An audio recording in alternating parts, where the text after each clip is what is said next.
Magandang oras po sa inyo uli mga kaibigan. Welcome po dito sa Kape at Balita sa ating YouTube channel na Radyo Pilipino UK. Bukas, nako, araw po ng Lunes, 1 ng Setyembre taong 2025, muli pong magre-resume yung investigation po ng Senate Blue Ribbon Committee sa pangunguna po naman nitong si Bagitong Senador Rodante Marcoleta. At patuloy pa po nilang iimbestigahan yung nauna na po nilang inimbestigahan tungkol po naman sa kontrobersyal, mainit na issue po ngayon ng flood control projects. Ang karamihan dito ghost projects at yung iba ho sinasabing ninakaw at pinagkakitaan ho ng ilang mga politiko at ng mga district engineers at mga kontratista mismo, mga kaibigan.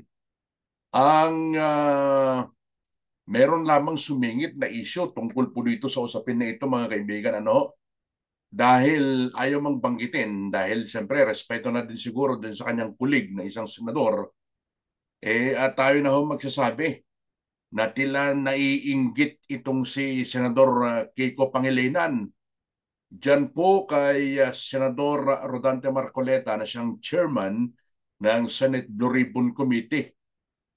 Nainis po mga kaibigan, nainis at nainsulto itong si Senador Marcoleta doon po naman sa hinihirit nitong si Senador Kiko Pangilinan na dapat daw magkaroon po ng isang independent investigation commission, kung yun ho yung tamang termino, na siya mag-iimbestiga dito po sa usapin ng mga flood control projects.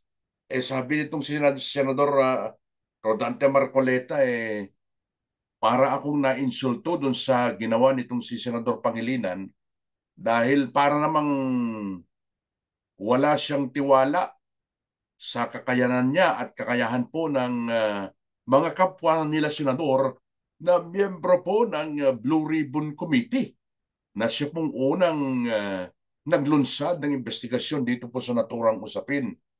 Aba ang nire-recommenda daw nitong si Kiko Pangilinan, mga kaibigan, no?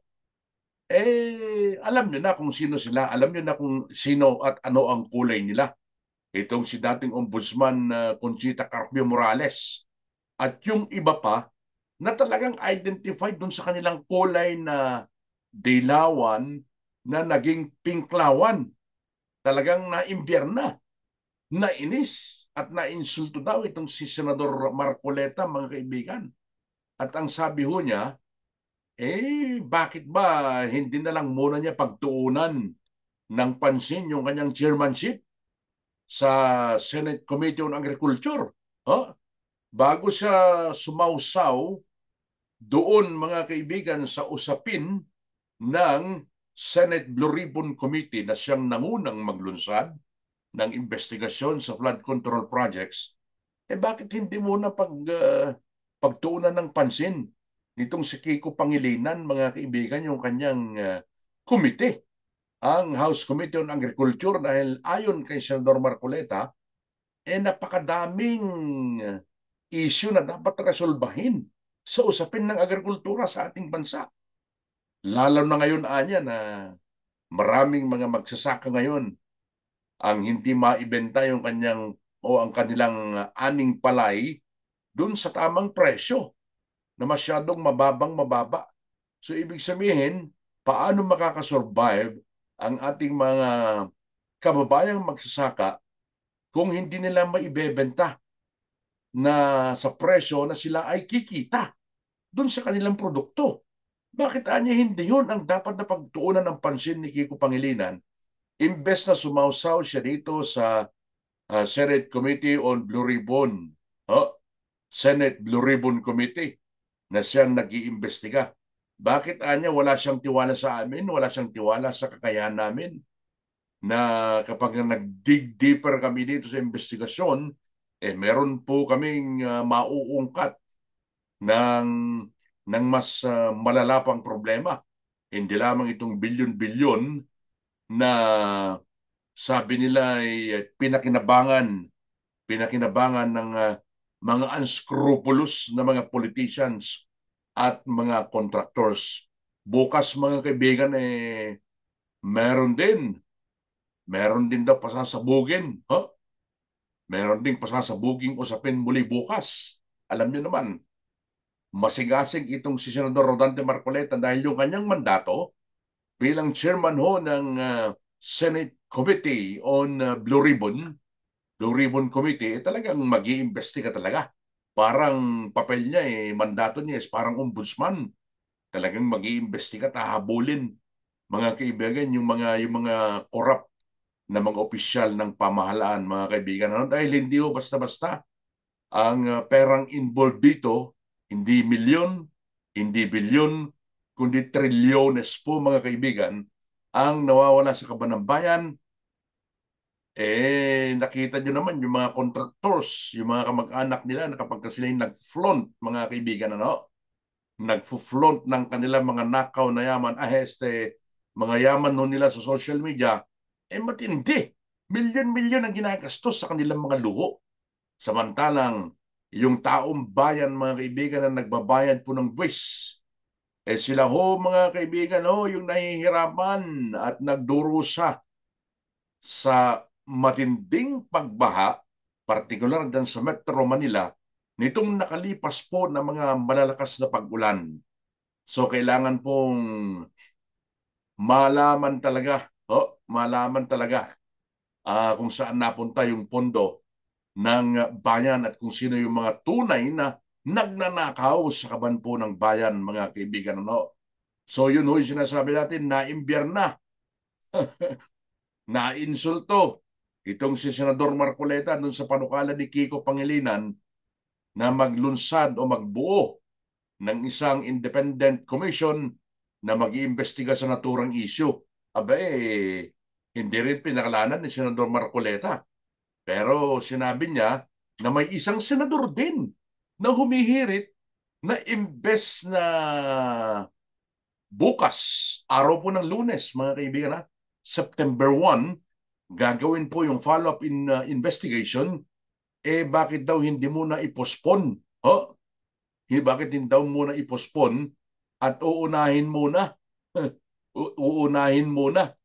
yung iba pang issue na iimbestigahan ng Senado. Nako, sabi ni Senador Marcoleta, parang may nakikinikinitan na naman ako dito. Doon sa pinanggalingan niyang kongreso, sabi niya, pinagtulungan siya. Di ba? They ganged up on him noong siya po ay may kinukwestiyon. Yan po naman sa Quadcom, mga kaibigan, na nag-iimbestiga sa umano'y pagwawaldas ng Office of the Vice President ng kanilang confidential fund. Alam naman natin, napanood natin lahat kung paano pinagtulungan, ano, itong si nooy Congressman Marcoleta dyan sa Kongreso.